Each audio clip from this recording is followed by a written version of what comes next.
Hey, salut à tous, bienvenue à Question Auto, j'espère que vous allez bien. Matt est à bord présentement de la BMW i4. C'est un modèle xDrive 40 parce qu'il est plus performant et un petit peu moins performant aussi. Donc, on nous a laissé quand même, disons, le milieu de gamme si on veut. C'est une berline pleinement électrique et ça fait partie de la 4e génération qui a été introduite en 2022 de la i4. Il faut dire que BMW a quand même compris une chose, hein, c'était pas de créer une navette spatiale.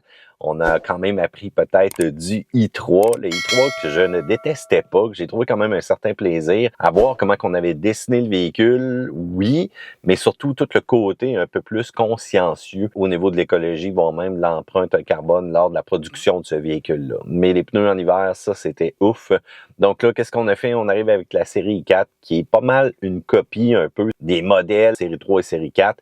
Il n'y a pas vraiment de différence quand tu regardes, pour quelqu'un aussi qui était quand même assez néophyte au niveau de l'automobile, il ne verra pas de différence entre un modèle à moteur régulier et un modèle vraiment purement électrique. Nous, on le sait, on est des puristes, on sait cependant qu'il y a quand même de la motorisation électrique sur celui-ci. Donc, l'extérieur, c'est ce qu'on appelle un grand coupé. Il faut dire que le coffre est quand même un peu comme un modèle hatchback. Il y a beaucoup de cues visuels, encore une fois, comme je vous disais, du série 3 ou encore du série 4. Et on a ajouté le Performance Package sur le véhicule qu'on a présentement. Donc, c'est des roues de 19 pouces, des Aero Wheels qu'on appelle. On a aussi ajouté quelques éléments de noir. Tout ce qui est au niveau du freinage aussi va être beaucoup plus visuel. Mais il faut dire qu'avec cet ensemble-là, on perd environ 40 km d'autonomie. Pour le modèle aussi 2025, il va y avoir eu des petites mises à jour sur la couleur de la grille avant et on va avoir la possibilité d'avoir des lumières au laser OLED en arrière. Il y a beaucoup de couleurs qui sont disponibles pour ce véhicule-là et d'ailleurs, quand on vous l'a présenté sur nos réseaux sociaux, ça a été un bashing assez incroyable de ce véhicule-là. Je me suis posé des questions pourquoi, et il y en a qui ont dit aussi qu'ils détestaient la couleur. Mais là, on tombe dans le subjectif. Je vous le dis, nos photos n'étaient pas assez révélantes de l'éclat et voire même le changement de cette couleur-là selon les intempéries ou encore le soleil, mais moi, je trouve pas ça si laid que ça. Donc, dites-moi quelle est votre couleur favorite dans la palette de BMW. C'est un véhicule qui look super good. Lorsqu'on regarde aussi à l'arrière, ben on remarque qu'il n'y a pas nécessairement de ligne d'échappement pour ce véhicule-là. Donc, ça nous permet justement de dire que c'est un modèle électrifié. Pour l'intérieur, et là, on tombe dans du vrai cuir ou encore un élément fabriqué de manière durable. Bon, et là, la grande question, est-ce que les puristes, on préfère du cuir ou encore ces matériaux-là?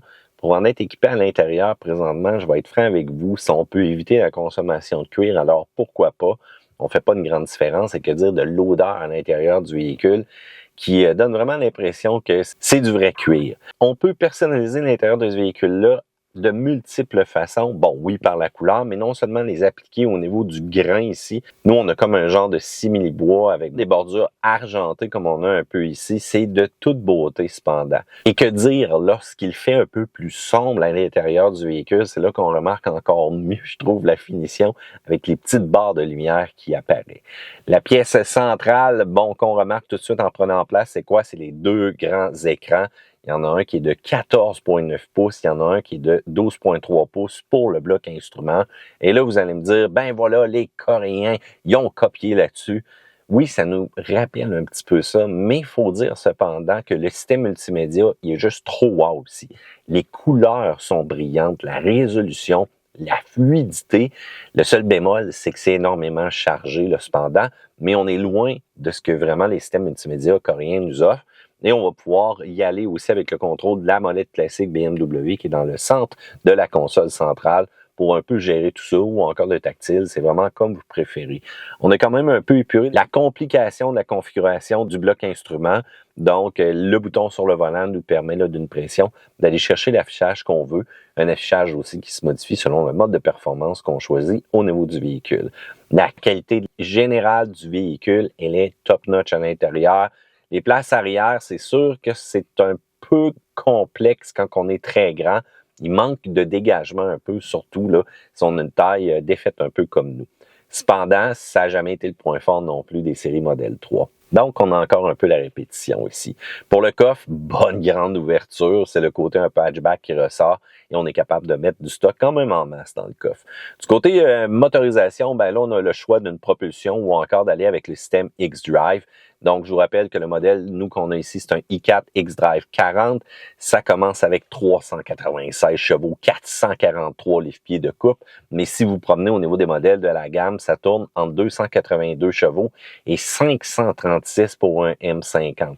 L'autonomie va varier grandement aussi. On dit 494 pour notre véhicule, c'est quand même très enthousiaste. N'oubliez pas, dès qu'on rajoute l'ensemble performance, ben ça coupe, c'est pas trop long, juste grossir les roues. On a une batterie d'une capacité totale de 83,9 kWh. Et si jamais vous êtes amateur de performance et vous êtes un puriste, encore une fois, vous vous rappelez le M3 compétition, hein? Ça, c'est toute une machine.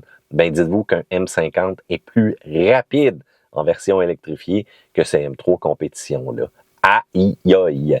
Le comportement routier, c'est très silencieux. On sent aussi qu'on roule dans un mode silence avec l'appréciation de la sonorité audio. Faut dire cependant que si jamais vous avez laissé votre véhicule au repos pendant un bout de temps ou encore dans un endroit humide, un garage humide, vous savez, on sort des fois avec les freins qui ont une petite trouille de surface, je vous confirme que vous allez les entendre dès que vous allez frôler la pédale, assez sonore, surtout à la dimension qu'ils ont. Il manque un petit peu de retour dans la direction, un peu de feedback, ça file un peu plus électrique. On a tenté de redonner une direction qui était vraiment classique pour les véhicules de performance, mais des fois, ça sonne un petit peu déconnecté. C'est comme si on n'a pas trouvé l'ajustement parfait, mais c'est beaucoup mieux que d'autres véhicules électrifiés qui sont complètement déconnectés. La suspension, elle est adaptative. On a la possibilité d'aller dans un mode beaucoup plus soft et un mode beaucoup plus ferme. Cependant, des fois, l'arrière, on peut avoir l'impression que ça se promène un petit peu du derrière.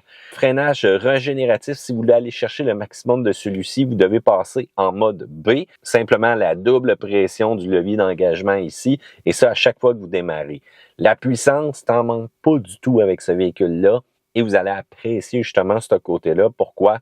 Parce qu'on a été capable de faire 12,9 au quart de mille dans des conditions qui sont vraiment purement d'été, chaudes, et vraiment pas sur un bitume qui était préparé avec de la colle, mais vraiment une piste standard. La recharge maintenant, on a la possibilité d'aller chercher un BMW Wallbox qu'on appelle une borne tout simplement murale, un 9,6 kW. Ça va prendre 8 heures 5 minutes pour environ 400 km, mais ça c'est dans un monde vraiment parfait, hein? Et si jamais on cherche aussi les bornes rapides sur la route qu'on va trouver, une 50 kW va vous donner environ pour 22 minutes de temps 100 km d'autonomie et une 150 kW pour 7 minutes ce même 100 km-là. Le prix, ben là, ça peut varier énormément. Pourquoi? Parce que c'est des véhicules qui sont de luxe, donc on peut beaucoup personnaliser. Mais le modèle qu'on a présentement tourne aux alentours de 85 000 $. Mais c'est sûr que si vous aimez la performance, allez chercher le M50, on va devoir dépenser un petit peu plus. Du côté des points négatifs, le son de la portière qui ferme, j'arrive pas à m'habituer. Dans un véhicule de luxe comme ça, on devrait avoir une sonorité ou encore quelque chose d'un peu plus mou côté fermeture, quelque chose qui fait soft, qui fait juste un petit souffle si on veut. Le derrière, je vous l'ai dit, c'est bouncy un petit peu parfois, là, ça peut être sec au niveau suspension. L'écran multimédia, d'une beauté extraordinaire, mais chargé. On a mis absolument tout à l'intérieur de ça. Il manque un petit peu d'ADN BMW à essence. Peut-être juste corriger la direction, puis on va être correct de ce côté-là. La version all-wheel drive font perdre cependant l'incitatif du côté gouvernement canadien pour obtenir le maximum de l'incitatif.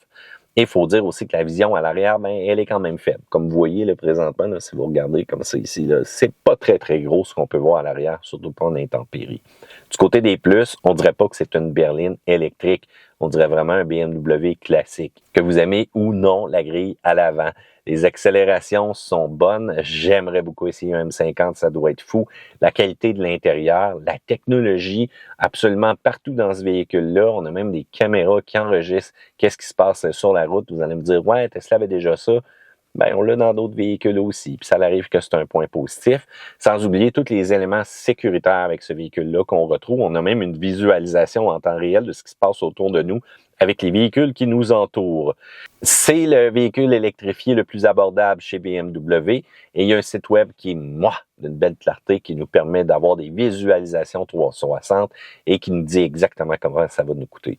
J'apporte aussi une mention spéciale au service de BMW du côté de Québec. Lorsque je suis allé chercher le véhicule, on a vraiment pris le temps de m'expliquer des petits trucs intéressants et ça, c'est quand même un plus, même si on est journaliste automobile.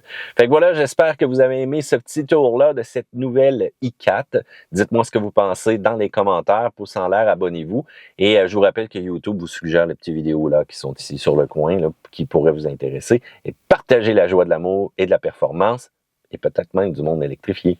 Salut, bye!